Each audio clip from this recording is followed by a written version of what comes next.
Unsaon pagbutang og overlay sa picture. Nani, punta ka sa Facebook, ngadto ka sa imong wall.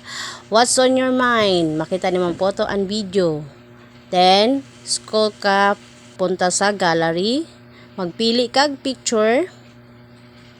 Nakapili na ka, ibutang nimo. Tapos pinduton nimo ang edit. Then makita nimo may arrow.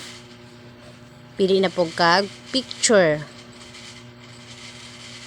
Click, then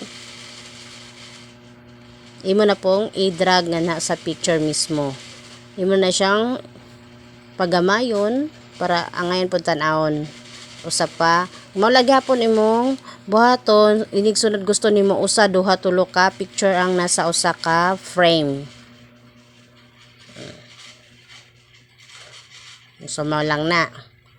Nana kay content. Imo na nang butangan og caption. Siyempre, ikaw na ang mag-imo og caption. That's for now. Thank you. Bye!